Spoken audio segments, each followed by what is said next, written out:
Welcome to the AdTechGod pod, where we speak with the AdTech startup founders. Today's guest is Tal Shaked, the Chief Business Officer and co-founder of Rise.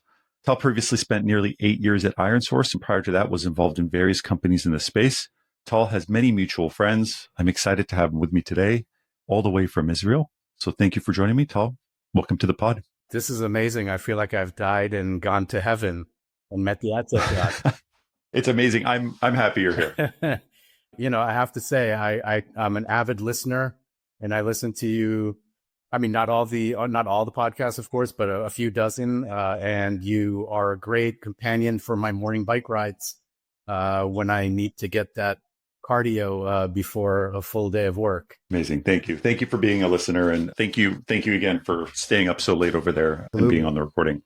Tal, I wanted to ask you come from fantastic background. We spoke briefly about Rise, and I was under the assumption that Rise was a startup on its own, but you had explained a little bit about the background of Rise. So maybe if you could take me back to how Rise came to fruition, how you came up with the concept, and then maybe how that rolls into the IronSource play and the background that you have there. So I can give you a whole lot of a background, which I think is super relevant also for this conversation. I've had a bit of an unconventional start into ad tech. If that's fine with you, I'd love to. I would love give you everything that rolls. Absolutely. And so, I was actually born in Israel, just so you know. And at the age of 2, my parents moved to the U.S. My dad basically got a full scholarship to do a PhD at Harvard Business. So they came to the U.S. in 1976. You can tell my age now.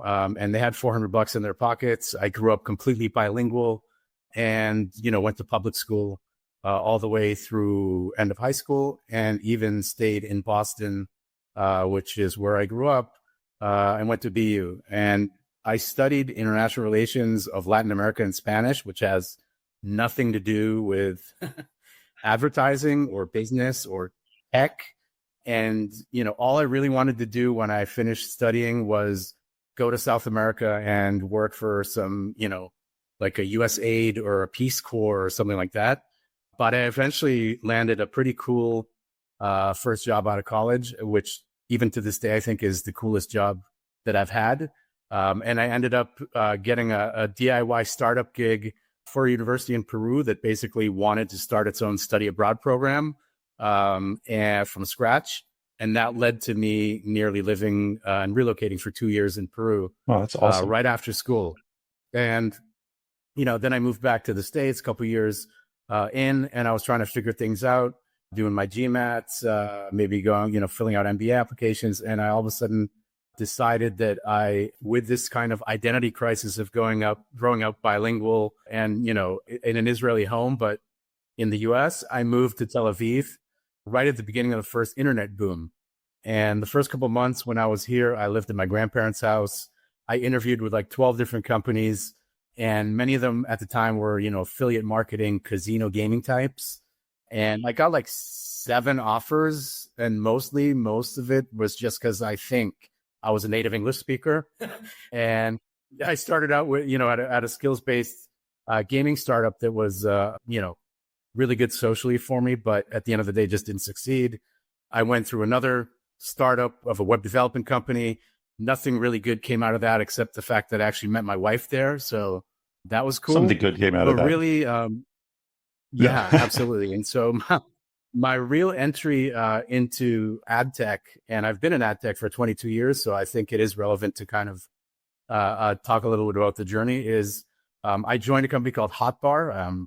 Don't know if you remember them or not, but I don't. They were somewhat of a pioneer in online advertising, but they created an ad-supported add-on and toolbar for Hotmail and Outlook, just to give you perspective of what the apps that were being used then. It was an IE browser with a toolbar that sat on top of it, and it allowed people to add smileys and all kinds of, cool backgrounds to their emails.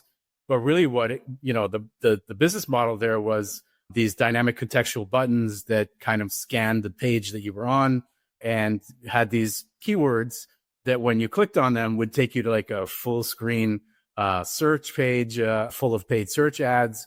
And those were changed, based on your browsing habits. So I was the strategic alliance manager there for a few years. My goal or my mission was to get distribution for all these products. I did content licensing deals for smileys and emojis and different backgrounds, even with like Disney, for example. But really, what was interesting was the work I was doing with companies that were at the beginning of, I think, the advertising revolution, which was Overture, or Miva and Foundology and all these other companies. So it was, it was a great experience in terms of online advertising school for me. And it was really my first foray into the space. And I think what was cool there was I had some really great mentors. So two of the Shark Tank panelists in Israel were my direct reports there. One of them ended up being the co-founder of Amobi, which you are familiar with, I'm sure. And yeah, Hotbar then eventually sold to an American company called 180 Solutions and rebranded into Zango, that rebranded like 3 times and eventually became Rhythm One, or a part of Rhythm I'm familiar One. with Rhythm One. So yeah, I mean, incredible. that was my first ad tech experience. And I think for me, it was cool because it was my first time also experiencing an exit. I was flying high. I took the money. It wasn't that much, but it was just enough to buy a home theater and a Pioneer plasma TV, which cost a lot of money at the time. But yes, totally. Yeah. So, after that, I joined another company, which you may or may not have heard of, called Babylon, which was a software company that put out some really useful translation tools and software. And for me, it was a bit strange because they were trying to sell the software, get it downloaded on like this trial version, like a 14-day trial version, and then hopefully getting consumers to purchase it. And so every week I was in this meeting and the discussion was what the conversion rate from trial to paid was. And it was always, a little bit below 1% or a little bit more than 1%. And I just come from a company that, was making money strictly from ads. So I said, hey, we have a lot of this, consumer download volume. I mean, there was like tens of thousands of downloads a day of this product and eventually hundreds of thousands. It was, in like 40 different languages. It was super useful, very international, but zero ad revenue. And so eventually what I did was, not just me, but I mean, this was kind of my initiative, was a rollout of what we called alternative revenues back then.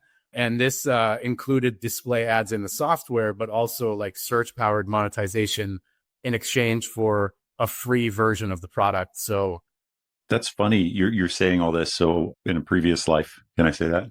Very similar background, worked at a company, did downloads, millions of downloads a year, no monetization product, with the exception of partnerships with search and eventually display. And it was the same model. And we looked at subscription models every week and we took a look at where we were at. And we noticed that suddenly the display revenue and the video revenue was completely outpacing anything related to subscriptions, where we started to feel bad that we kept them out of specific features for the free users. And we started releasing those paid features to the free users thinking, okay, let's just give them something since they're using this product so much, only to realize that just made them stickier and they used it more. And it ended up being substantially larger revenue stream on the ad side than it was on the paid subscriber model. So it's interesting to see. I was there for 4 years. I was doing, I did the search deals with Google. Bing was just kind of rolling out and smarting in the space. Yahoo, InfoSpace, they were all battling for search market share. And eventually, by the time I left, the ad revenue accounted for 72% of Babylon's revenue. It actually ended up going public while I was there. So that was public information. And like you could see, the company was basically, reporting ad revenue that way surpassed, the paid version or the subscription version. But I decided that, I wanted to do something on my own. This was around 2010. And I was at a stage where I already had some overall tech experience and 6 years of ad tech. So what I did was I leveraged my network, both of customers and clients and partners. And really, I think in Tel Aviv, the beautiful part of it is that a lot of them were kind of, next door. So I was able to, access, this whole network of people that were familiar with what I had done at Babylon. And they had all wanted to basically onboard me as a consultant. So I started my own consulting company called Refinize. a play of words on revenue. And, one of my clients, and this alludes basically into IronSource, is one of my clients ended up being a company called After Download, which had just started. It was started by two founders. One of them was a good friend. And I started consulting them. And I was doing BD work. I was basically being paid on success. I started onboarding customers like crazy. And within 6 months, they were cutting me already some like pretty big checks. And I eventually bought in to the company as a partner with my first ever investment. So I took $100,000, which is huge sum of money for me at the time. And I bought in at a discount. And really the company, what it did was it had a thank you page display monetization platform. It was nothing sophisticated, but it offered complimentary products on thank you pages of PC software that was downloaded. So, you downloaded one product, you'd get an offer for another product. I mean, this model is something that we see even today, like around e-commerce and things like that. But some of our biggest clients were actually the big download portals, the likes of download.com or Softonic. And what we eventually did was we white labeled our technology as an in-house CPC display platform for them. And, the company just grew and grew. And by the end of 2012 and the beginning of 2013, we ended up being sold to IronSource for almost $30 million in cash and stock. And I think, excellent. It ended up being, a group of, friends that we were working with at the time. They were also a customer of ours. We were, obviously, generating great revenue together, but I think there was a lot of synergy there between those two companies. So we got rolled up into IronSource almost as an acqui-hire, because eventually I became the CBO of IronSource. One of my partners became the CMO of IronSource, and then our design studio head ended up becoming the chief design officer of IronSource. So that was like a real, a huge milestone for me in my career. Obviously, first time exit, and I think it changed my life. And I think as my role at IronSource is something that evolved over the time, and also I got kind of a bird's eye view of a company that was really starting out only in desktop, only in web. Eventually, I had to kind of diversify, obviously, into the mobile space, because, the iPhone just come out, Android was coming out. I think, we made a play into mobile SDKs. That didn't really work out. And eventually we had to do some M&As in order to be able to, succeed and move forward. But my role then at the time basically was managing a bunch of global biz dev people across the globe that would drive new business and partnerships across all the different divisions of IronSource, which were eventually desktop, mobile, out-of-box experiences for the telcos, and a whole bunch of products, and kind of connecting the dots across all of these P&Ls and divisions and creating new opportunities for the company, while also obviously, opening up new markets, but making sure that the existing P&Ls that were driving, a lot of the revenue were still being fostered and maintained and growing. So I wanted to ask you a few questions. You had mentioned that during the time that you were there was this big shift where, mobile became the new player in the market. Today, we're also seeing very similar shifts in the space. User behavior shift from search to LLMs like ChatGPT and other in the market. This has an impact all the way downstream, right? Like how websites are generating traffic, how much traffic they're generating, where people are sourcing information. And I wanted to ask you, like, based on where things are going and where AI sits today and how Agentic plays a role, I'd love to hear how Rise came to fruition from all of this, and then how you guys are addressing this at Rise with your clients and with your partnerships. Yeah. So, I mean, there's a lot, those are a lot of questions there, but I'll start with how Rise came into fruition, and then I'll talk a little bit about AI as a whole. But Rise was actually mostly a P&L within IronSource. It was, I would say, the legacy division within the company. And in order to take IronSource public, which was a decision that was made throughout 2020, and the kind of the goal or the date that we were looking at was in sometime in 2021, all the financial advisors basically and the underwriters basically advised the shareholders and the main stakeholders at IronSource that in order to be able to IPO, and eventually it IPO'd at $11 billion, which is crazy, they really need to focus on a really narrow story to the market. And in order to do that, it meant, spinning out anything that was not core mobile, core game tech, off into a separate company and off the books by the end of 2020, beginning of 21. And then 6 months later, that IPO happened. And then a year and a half later, IronSource got acquired by Unity. So that was the end of that. But really, Rise was born out of necessity for IronSource to IPO. It wasn't something that, we said, hey, let's start this thing that was, that is basically going to change the way, publishers and advertisers interact. It was something that was born out of a necessity for IronSource to succeed. And I will say that the first year of the spinoff was actually really tough because it was almost like manic depressive. Like on the one hand, we were a group that was, off to the side, but at the same time, the company we were just at was IPOing, and people were ecstatic. Everyone was super happy.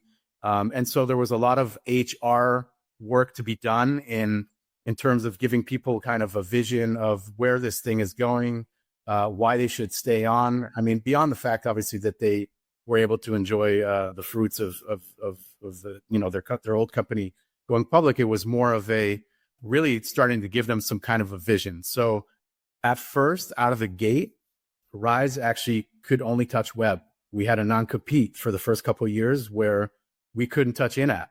We basically, in order to do and to keep on going as a company, like we were forced to focus on web. And I think when I look back at it, was a blessing in disguise. We actually only did web video at the beginning, and we quickly recognized an opportunity on display eventually, where we just saw that like a lot of the technology was super antiquated, server to server integrations, antiquated header bidding, really basic, no added value for anybody or anything in the ecosystem. But at the same time, like around 70 to 80% of publishers' revenue was still coming from display.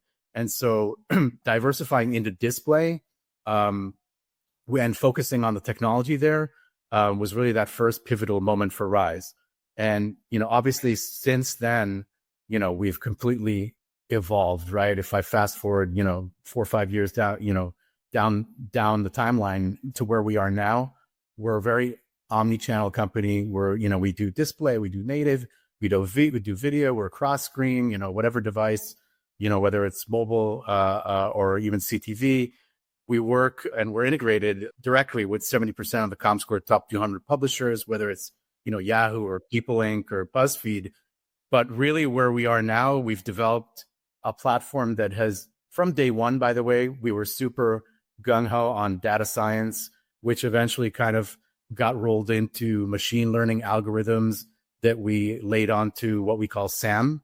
It's acronym for Smart Auction Management Platform, but it's really at the core of everything that we do at Rise. And so the algos that we have now with SAM are very AI fed, but really a lot of machine learning for many years is what shaped those things. And that engine that even now is really the core part of what we do. So if you think about how long you've been doing this in terms of the machine learning and the insights you have, I mean, as technology has changed over the last 24 months is where AI boomed, or at least we started hearing more. Are you guys utilizing a lot of your learnings back then to utilize better AI today?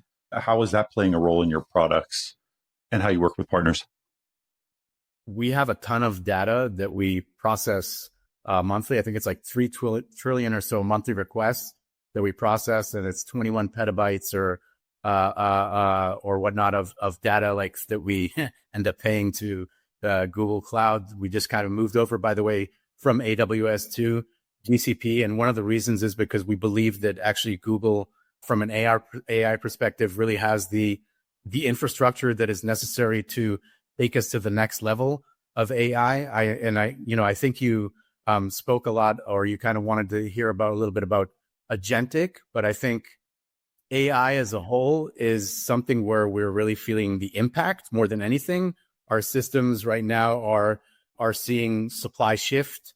It's obviously, we're with Google AI overview and the zero click and all that, we're seeing traffic patterns that are shifting and changing, especially many of our long tail web publishers. Not that we have so many, but we work with some ad ops companies, obviously, that are powering some of that. We can see that there's a significant amount of traffic loss there, and even on the premium publishers. So we're going to need to find a new way, hopefully, to generate some new initiatives around some of these new LLM models that are really kind of the forefront of and entry points of people on the internet these days, right? So most people are either going through some chat interface, whether it's Chat GPT or these things are popping up even more. Even the browsers that are, it's like we're back to the browser wars now. It's like come full cycle, and that supply is changing. So the way it's gonna impact even the mid and the top tier publishers is something that publishers themselves are going to need to reinvent because the supply itself is changing. How do you, like, in this industry, right? Like, there's a lot of companies that all sort of feel like they do similar, right? They're monetization partners, they're media buying partners, they're data partners, and they all fall into these core 4, 5, 6 buckets of ad tech, if you want to call it that. How do you stand out to your clients when speaking to your partners? What really sets Rise apart and sets you as your personality, as your persona, the person that you are when you talk to people? What sets you apart and the company apart in order to make things happen? So I think what sets us apart really is our technological edge. I don't want to put us in a bucket, but I think, we've really been focused on the supply side since day one. I will say that the last year or so, that's very much changed, meaning we're still focused on supply, but we realized that we need to bring a lot of added value also to the demand, and especially as we go higher up the chain. But really if you look at us now, like we're really a tech layer that sits on top of the supply. And what we've focused on and what our AI and our algorithms really are focused on are two main things, right? So floor price optimization, where it's the dynamic pricing, the dynamic price optimization that goes on the supply side, but even more so, it's the supply path optimization. And right now and moving forward, it's all about traffic shaping for us. So we're really focusing now on our demand partners and demand KPIs. And when I say demand partners, I think what's been interesting is that we don't have any unique demand until now. We've actually taken and we get integrated on top of our layer with, the top and the mid-tier SSPs, quite a few DSPs. And basically the way it works is the traffic shaping that we do works with each partner differently, but it all revolves around their demand KPIs. So what I mentioned before, SAM, it's basically like a decisioning engine. Okay. So it gets really precise around things like revenue per request, cost per opportunity, win rate predictions, bid rate predictions, and all the way down to the domain level. And when you combine that with things like making sure that our bid stream is like extremely clean, that there's clear signaling, the output that we have and the feedback that we're getting is that really Rise is synonymous with traffic shaping, around traffic shaping and everything to do with traffic shaping, basically. When you and I were talking prior to recording, we talked a lot about standing out in the market. If you can call it a spinoff from IronSource, but the market has changed so much. Like you had said, we focused on the supply side for a long period of time, and now we're focusing more on the demand side. But where do you think the focus will be moving forward as we're going into 2026? This is being released in December 2025. What is the direction of the industry from where you sit? And what do you think will be hot for 2026 as it relates to the mobile monetization technology space? So first of all, I think mobile monetization specifically and mobile in-app ecosystem specifically is something that I don't want to say is a safe haven for now in terms of, AI. I mean, I think user patterns are changing, but like web is definitely like we're seeing everything kind of evolve in front of our eyes. I'm assuming that at some point in time that web change is going to plateau. And I feel like bringing a real added value to performance and e-commerce buy side on mobile is something that is, going to be super important moving forward. And I think it's something I know that we're looking at as well to provide some of these traffic shaping products that I mentioned as standalone products to, performance DSPs and retail media networks and things like SSPs and DSPs that are doing brand buying into mobile. Because right now, and at least for the foreseeable future, and again, we don't know where it's all going, I think the behavior of in-app users hasn't all that changed that much, especially obviously in gaming. I mean, people are still playing a whole lot of games. I think once you get out of gaming and maybe non-gaming apps, maybe that is changing a little bit, but still compared to web, there's still a lot of growth to be made there.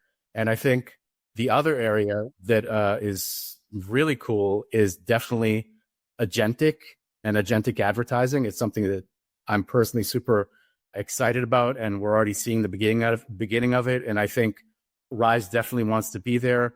And I think, what you're seeing, especially on the buy side platforms right now, is, things like, these chat-like interfaces that have already popped up, the ability for, agents to be working on our behalf in the background and doing things that usually took days and weeks to do in the past, whether it starts with, the creative agency and the campaigns that, they're creating, for example, if they're setting up a campaign, for Garmin, which I'm a big fan of, and that starts with, that creative group director basically going and prompting, whatever interface it is, their agent saying, I'll create this, this campaign for me. I want it to, be addressed to this demographic and give me 10 different versions of it, right? Just with one kind of prompt. And then that going to, maybe someone else who is actually the buyer in the agency, the actual person that's doing the buying, but they don't have to, call up 10 different friends, at DSPs and say, hey, I'm launching a campaign and the back and forth communications and emails, it takes forever. It's basically going to be them starting a prompt, again, setting that up by audience, by type of user demographics, by interests, categories, etc. And this is the cool part, right? So that agent goes out all over, at least the way I see it, the open web, and kind of interacts with a whole bunch of other agents. So it could be that data management platform, the DMP agent. It could be the curation platform agent. It could be publishers that already have created agents that are able to talk with some of these buy-side agents, say, hey, I'm here, I have exactly what you need. And then they'll be able to transact and exchange details and whatnot. And that buying will take place. And when it does, I don't think we're there yet, obviously. And I think, I don't know how long that's going to take to get to that level. There's definitely a lot. There's so much opportunity all the way from the creative phase to, delivery and reporting, operational capabilities, optimization. Yeah. But in my opinion, I don't think we're anywhere near that at this point. Like there's some great companies that are now building out the optimization features, the repetitive tasks that ad ops people do. The creative side, I think, is good, but not great. You still notice a huge difference with AI generated creative, but it's still good and much better than it was 5 years ago, but still not there for the consumer. But definitely I'm hearing a lot of people really leaning into every aspect of it that you had mentioned. And I don't think it's going to really replace people per se, by the way. I think it's going to replace like a lot of the low, grunt, like the grunt work, let's call it, like you mentioned on the ops side. I don't think it's going to, it's going to do all that and actually end up freeing people up, especially whether it's ad ops or customer success or sales, the account management teams to actually really focus on a lot of the more important things and, the more creative things, the more out of the box thinking that, me as, an executive in my company, like I know that I would love for our customer success team to be much more focused on things like that and less on, these day-to-day, things that take months now to get set up, I'm with you. I agree with you on that. I feel like there's some, on the ad ops side, fine, like there's probably going to be an impact in terms of how many people you need to operate. Like maybe there will be an impact there. You don't need as many. They can do more because the menial tasks, which are done and it's just part of the job. may be optimized through some sort of AI solution or agentic solution. But when it comes to the account management side, I actually think that it slows down business when they are stuck pulling and creating reports, when this can be created in a very fast method. But the human element, the conversations that need to take place, and especially the relationship building, which I think is often really undervalued and pushed to the side whenever there's AI mention, still is such an important aspect. And what I'm hoping for is I don't get automated emails from a machine when I'm upset.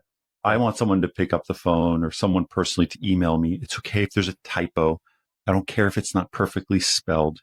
Like most people, that stuff doesn't bother me, but I want to know that there's someone on the other side that genuinely is like, hey, I'm sorry this is happening. Let me address this for you. Let me fix this for you. I got you, and I'm here to support. Very different. Preaching to the converted here. I mean, I can tell you from personal experience.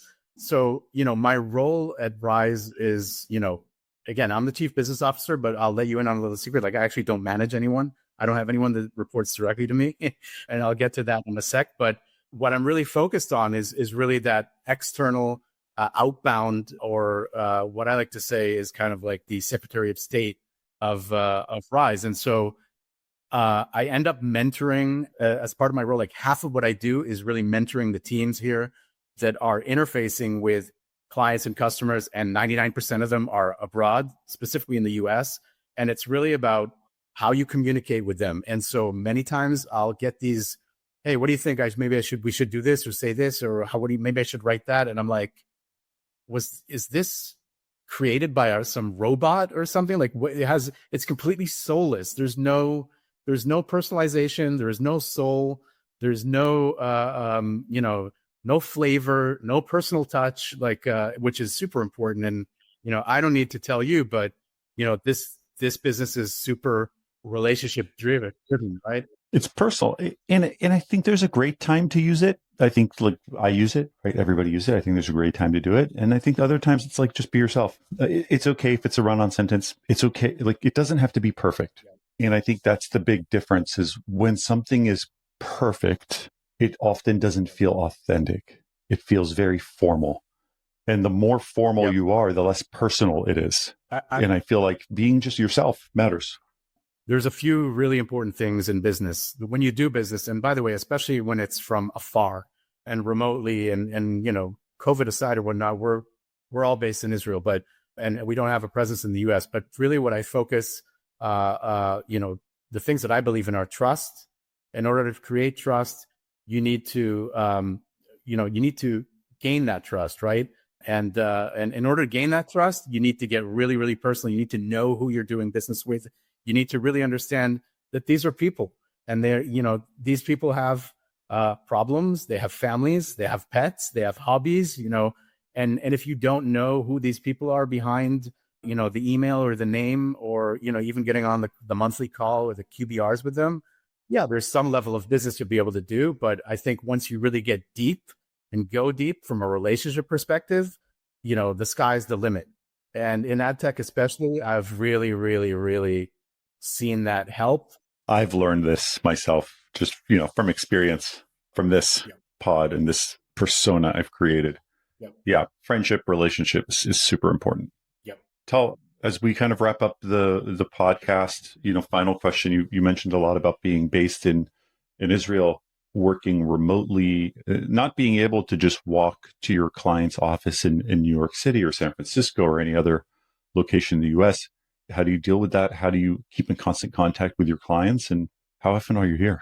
So you're basically looking at Rise's US presence as we speak. I am here. Yeah. Obviously I've always been throughout my whole career, I've always here, and my career has been here. I've always been the facilitator, right? The guy that facilitates between, the Israeli technology company and the culture and, the one that can speak American, not just English, but speak American on the other side. So I actually just came back from nearly 2 months in New York on the ground. I was there for Adweek. I was there for Program. I was there for Architecture, which was amazing. And I think, obviously I had plenty of meetings. I went to a lot of curated events, and networking was key. And I think, the amount of things I was able to get done whether it's those meetings or coffees and lunches and dinners and drinks and whatnot, like it just opened up a lot of eyes here, with my peers as to the benefits of, having some people closer to the heart of it all. And everything just moves faster. I mean, Manhattan is crazy, by the way. The pace there is absolutely nuts. I grew up in Boston. It's a little bit slower, but when you're on the ground there, and until now we haven't had that. So we're doing a pretty good job over the last 5 years without having that presence in getting to where we are and building that brand equity. But really moving forward, I think, that's going to change over time. Absolutely. Yeah. Awesome. Tal, I wanted to thank you for being my guest on the podcast, and thank you to Rise as well. Really wishing you a great end of 2025 and great 2026 since this is December. But thank you for your trust, and thank you for being on the pod. Yeah, thank you so much. This was a dream come true. Amazing. Thank you so much.